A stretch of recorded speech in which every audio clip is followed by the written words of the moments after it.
"You're just in the way," they said, so I sold everything and left them with nothing. After everything I gave them, my time, my home, my trust, they looked me dead in the eye and said, "You're in our way now." I thought I misheard them. I didn't. That's the moment something inside me snapped. My name is Eleanor McBride, but most folks call me Ellie. I'm 68 years old, and I've lived in the same house on Chestnut Avenue in Asheville, North Carolina for over 40 years, raised 2 kids there, buried my husband in the town cemetery, 5 minutes down the road. Built every inch of that home with love, sweat, and more sacrifices than I care to count.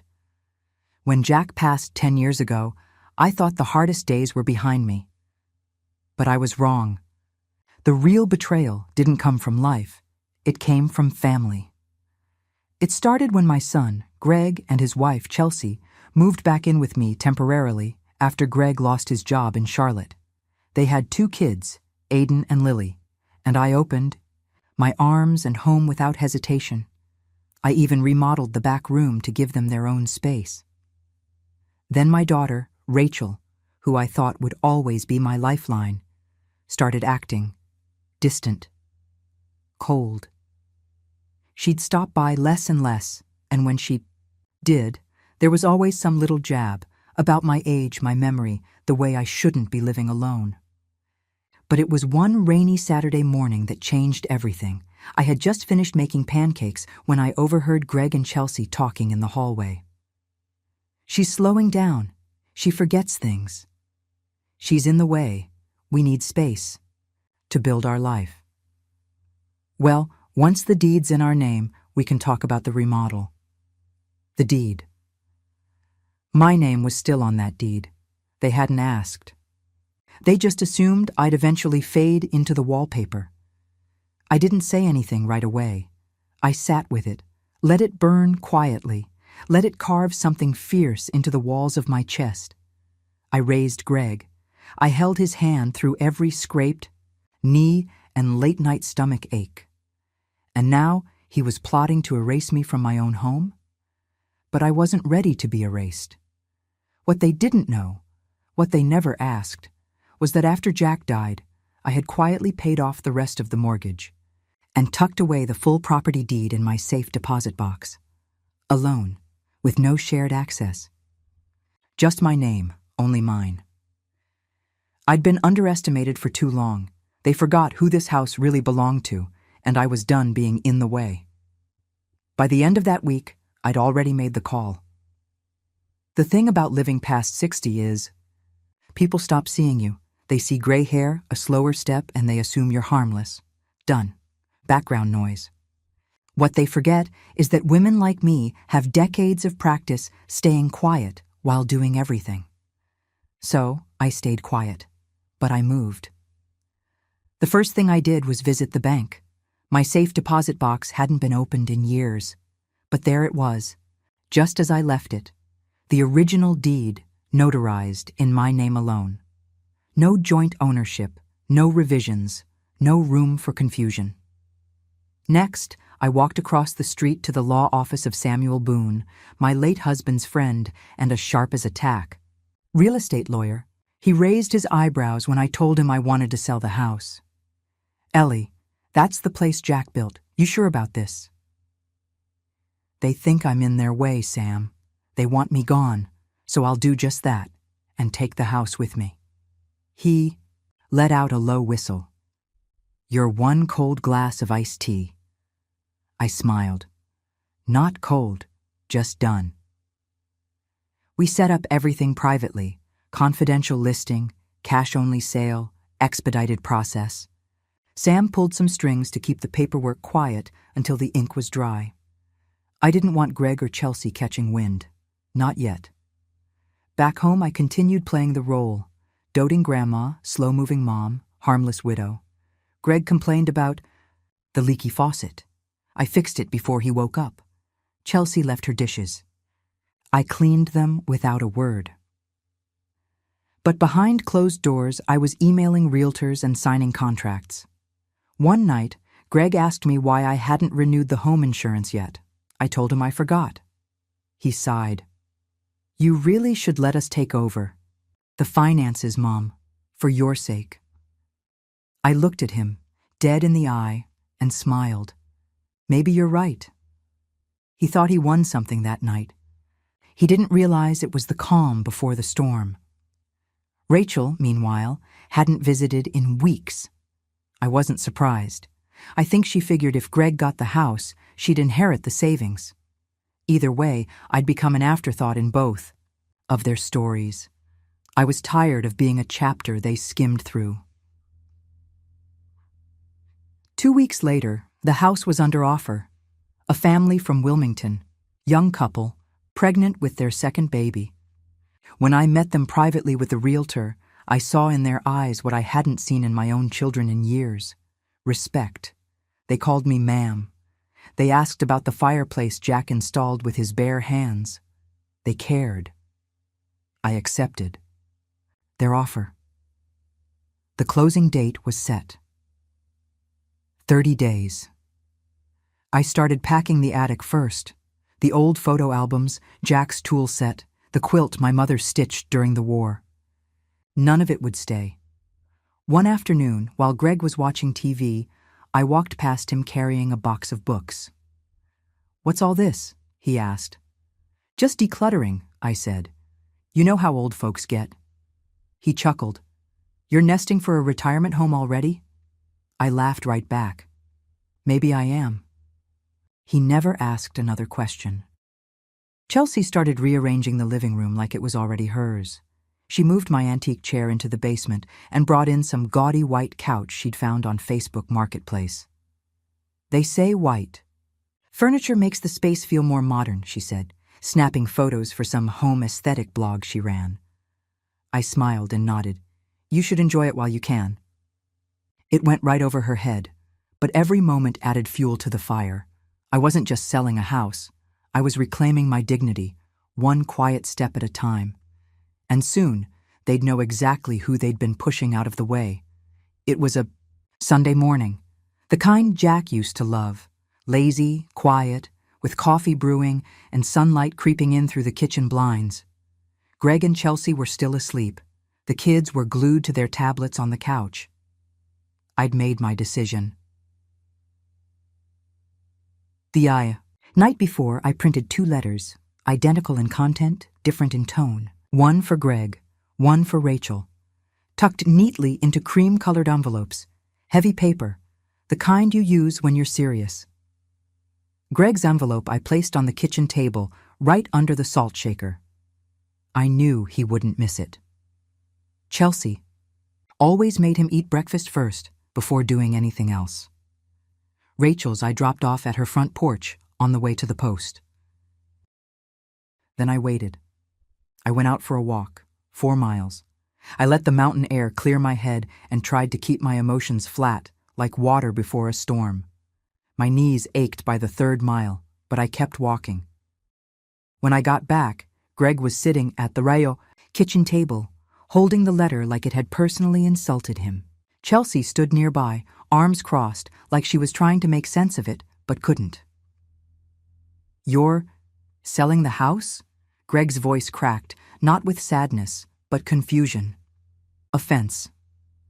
"Yes," I said calmly. "It's already under contract. Closing is in 3 weeks." "Are you kidding me?" he snapped. "We live here." I nodded. "And I never charged you rent, not once." "But we've built our life here, our kids. This is our home." "No, Greg, it's my home. You were a guest, and now it's time to move on." Chelsea's face flushed red. "You could have at least warned us, given us time." I didn't raise my voice. I didn't cry. I just looked at them both and said, "You had time, months of it, while you were plotting to take the deed behind my back." Greg slammed his hand on the table. "You're doing this out of spite. Call it what you want, but I'm doing it with full legal right and full awareness." He scoffed. "And where will you go? What'll happen to you when you're alone and sick and regret this?" I smiled. "That's for me to find out. but I'd rather be alone with peace than surrounded by people who think I'm in their way. Then I walked into the living room and handed a manila envelope to Chelsea. Inside were the legal papers confirming the sale and notice to vacate. 30 days, no negotiation. She didn't say a word, just stared at me like she'd never really seen me before. Later that day, I got a call from Rachel. "You really sold it?" she asked, voice clipped. "Yes." "You didn't think maybe I deserved to know? I'm your daughter." I paused. "You stopped acting like one a long time ago." Silence. "Don't you want to leave something behind for us?" she said bitterly. "I am," I answered. "A lesson." She hung up. That evening, Greg and Chelsea barely looked at me. The kids, innocent as ever, asked if we were moving. I sat them down and told them I was going on a little adventure of my own. I hugged them close, wondering how much of their parents' entitlement would rub off over the years, but that wasn't my burden anymore. That night, I sat on the back porch with a cup of peppermint tea. The stars were out. The trees swayed. For the first time in years, I felt the full weight of freedom. They thought I'd go down quietly. They thought I'd hand it all over and disappear. But the woman who built this house brick by brick was still here, and she had one final chapter to write, on her own terms. The next few days were a performance I didn't audition for. Greg turned on the charm. Suddenly he was waking up early to make coffee, asking how I slept, offering to run, errands I never asked for.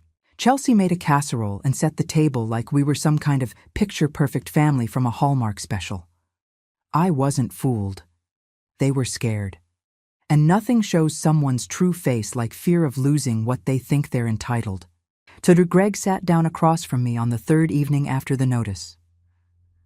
"Look, Mom," he began, "I think we got off on the wrong foot. Maybe we were too presumptuous." I tilted my head. "Presumptuous?" He cleared his throat.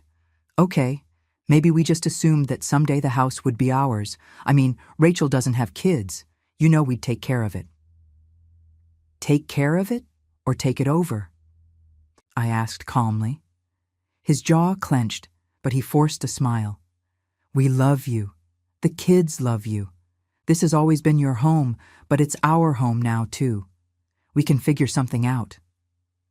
"Greg," I said, folding my hands, "you told your wife I was in your way. You both discussed remodeling my house without once including me in the conversation. You took over the living room, the storage, the garage. You started treating me like an obstacle to your dreams." He looked down. "It wasn't like that." "Then how was it?" He didn't answer. Chelsea entered the room, holding her phone like it was a grenade. "The realtor just confirmed the buyers did the home inspection today. You didn't even tell us?" "Why would I?" I asked. "You're not on the deed." "But we live here." "For now." Her face turned crimson. "This is heartless." I looked her dead in the eye. "You taught me how to be heartless. Watching how you handled this place like a throne you didn't earn, that was my lesson. And now it's yours." Later that night, I got a message from Rachel. "Please don't do this. Greg's an idiot, yes, but we're still your family." I replied, "Family doesn't scheme behind your back and call you a burden." She didn't text again, but she did show up the next day. Her blazer still had the tag on it, probably bought just for this desperate performance. She brought flowers, a bakery pie. She even hugged me, stiffly, like a stranger trying to pass off a forgery. I should have called. "More," she said, sitting beside me in the sunroom. "I've just been busy with work and—" "You made time to talk about me," I interrupted, "just not to me." Her eyes watered. I wondered if it was real or another angle. "Do you hate us?" she asked quietly. I shook my head. "No. I just finally love myself more than the idea of keeping peace." That stunned her. I wasn't trying to wound her. I wasn't even angry anymore. I had simply outgrown them. In the following days, Greg started looking for apartments. Chelsea cried to her mom on the phone about being ambushed by an old woman. The irony wasn't lost on me. I booked a small cottage in the outskirts of Black Mountain. Cozy, single-story, and surrounded by evergreens. The moment I signed the lease, I felt decades lighter. At night, I walked barefoot across the hardwood floors of my nearly sold home, remembering every creak Jack left behind. And then I said goodbye. Not to the house, to the people I once thought I couldn't live without. The day the papers were signed, the sky was a perfect Carolina blue. Cloudless, calm, and just a little smug, like it knew this moment was mine. The Phi. Buyers arrived first, Ashley and Ben, young, nervous, respectful. Ashley had brought homemade banana bread, which felt strange to receive from someone about to take over the home I'd lived in for most of my adult life, but sweet nonetheless. They were the kind of people who would water the azaleas without needing to be reminded. We met at Sam Boone's office just off Main Street. Sam had everything laid out in his no-nonsense style. Neat stacks, tabs, pens placed precisely at signing points. I looked across the table at the young couple. "You're getting a house full of stories," I told them, "and a porch that knows all my secrets." Ashley smiled. "We'll take care of it." "I know you will," I said. And I meant it. I signed. They signed. Sam stamped. And just like that, the house was no longer mine. It should have hurt. It didn't. Because I had already mourned what that house used to be. It was never about the walls or the roof. It was about who I'd been forced to become within them. A woman pushed aside in her own sanctuary, and now I was free. When I returned that afternoon, Greg was outside, arms crossed, pacing. He looked up when I parked the car and walked over, more defeated than angry this time. "So, that's it?" he asked. "You just gave it to strangers?" I didn't correct him, because I didn't give them anything. I sold it, clean, legal, final. "I gave it to people who didn't treat me like I was disposable," I replied. He scoffed. "This is unforgivable." "No, Greg," I said evenly. "What you did was unforgivable. This is justice." Chelsea stood on the porch, arms folded, watching us like a hawk circling roadkill. I looked past them both through the window, where my old quilt still rested on the couch. It was folded now, probably because the new couch cover clashed with it. I walked past Greg, opened the door, went straight to that quilt, and picked it up. "That goes with me." He didn't stop me. I stepped outside, quilt in hand, and paused one last time on the front steps. The place where Jack and I shared morning coffee, the spot where my kids once played with sidewalk chalk, the stoop where I sat alone so many nights wondering what went wrong. And then I turned and walked to my car. No tears, no guilt, just clean air in my lungs and an open road in front of me. They didn't follow. Back at my new cottage, the sun was beginning to dip behind the trees. I set the quilt down on my reading chair, unpacked the dishes I actually used, and brewed a fresh cup of peppermint tea. For the first time in years, there was no one slamming cabinets, no passive-aggressive sighs, no backhanded comments about my slipping memory. Just birdsong, peace. A house that breathed with me instead of around me. I lit a candle, sat down, and smiled, because I hadn't just sold a house. I had reclaimed my home. It had been 2 weeks since the closing. The move was finished.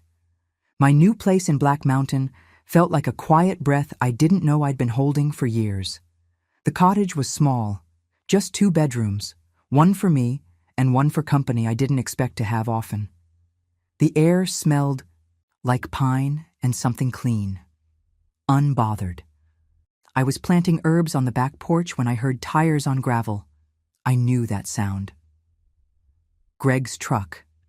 I stood slowly, brushed the dirt from my hands, and waited as he and Rachel stepped out. She looked overdressed again, heels sinking into the soft ground, jacket too tailored for real conversation. Greg looked tired. He hadn't aged gracefully under stress. Neither of them smiled. "Can we come in?" Rachel asked stiffly. I opened the door without a word. Not because I owed them that kindness, but because I wanted them to see. The place was spotless, my books on the shelf, framed photos of Jack and the kids when they were actually children. No clutter. No tension. Just me. They stood awkwardly near the entryway, unsure if they should sit. "I made lemon cake," I said, nodding toward the kitchen counter. "It's still warm." Rachel blinked, confused by the hospitality. Greg didn't say a word. Finally, Rachel exhaled. "Look, we came to apologize." I sat, didn't invite them to join me, just waited. "We messed up," she continued. "We were wrong to make assumptions about the house, about you. I think we forgot who you were." I didn't respond. Greg finally spoke. "You didn't have to go that far, Mom." "Yes, I did," I said plainly, "because subtle never worked with either of you." Silence. Rachel lowered her gaze. "We thought we were planning for your future, but we never asked what you wanted." "And you didn't think I'd say no?" I added. Greg's lips tightened. "It's just hard, seeing what we lost." I looked at him carefully. "You didn't lose a house. You lost access. That's not the same." That landed. Hard. Rachel walked over and picked up a photo frame. It was of all of us, from years ago, before the cracks. At a 4th of July barbecue in the backyard. Jack was holding the camera. We were all sunburned and smiling. "I miss this," she said. "So do I answered. "But I won't beg for it anymore." Rachel set the photo down gently. "Do you want us in your life?" I thought about that for a long moment. The air in the room held its breath. "I want people in my life who see me as more than a stepping stone," I said.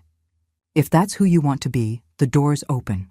But if you came here to convince me I was wrong to protect myself, then we're done." Greg shifted uncomfortably. "You're serious. Dead serious."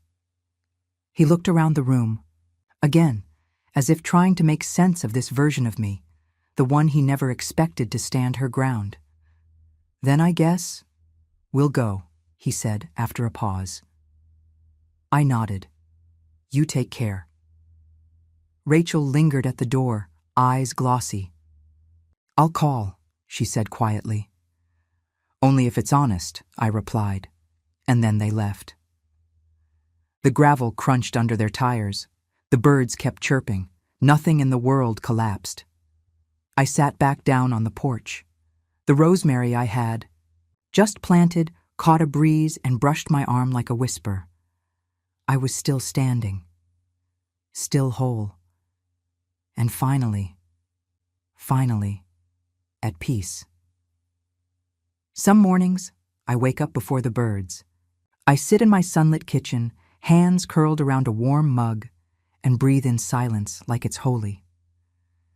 I used to dread mornings. Another day of being ignored, dismissed, stepped over. Now, they feel like pages I get to write, clean, undisturbed. This new place isn't big. It doesn't have granite countertops or a finished basement, but it has me. And that's more than I've had in years. I've started doing things I forgot I loved. Sketching again. I enrolled in a watercolor class at the community center. I even joined a little book club with 3 other women around my age who meet at the bakery every Tuesday. No one there sees me as background noise. Last week, a young woman at the garden store called me Miss Ellie and asked how I kept my marigolds so bright. I laughed, told her the secret was talking to them like they matter. I think she knew. I wasn't just talking about flowers. There's a strange power in claiming your name again. For years, I was just Mom or Grandma or her, said with a sigh. Now when I say Ellie McBride, I remember that I once stood in front of a classroom full of teenagers and taught them how to argue, how to write, how to think. I remember that I planned a funeral by myself, kept a house standing on one income, paid off debts without help, and still had enough love left to give my children every ounce of comfort I could. And still, they called me in the way. But here's what I've learned. When people stop seeing your value, it's not your job to prove it again and again. It's your job to walk away with it. My name is on fewer documents now, no house deed, no joint accounts. But it's more mine than ever. Greg and Rachel text from time to time. The messages come slower, softer. I respond when I feel like it. There's no venom in me anymore, just boundaries and peace. I kept one framed photo from the old house, the one of Jack and me, sitting on the porch with our coffee. He's laughing, and I'm looking at him like, I can't believe I got that lucky. Sometimes I wonder what he'd say about all this, about the sale, the move, the kids. But then, remember, Jack knew me best. He'd say, "Took you long enough, Elle." And I'd nod. The house may be gone, the children may be grown, but what I've built now, at 68, with silver in my hair and steadiness in my heart, is something nobody can steal. A life that belongs to me. And when I go, it won't be a house I leave behind. It'll be this truth. Never let someone else's entitlement shrink your worth, because you're not in their way, you're just ahead of them. And that is where I plan to stay.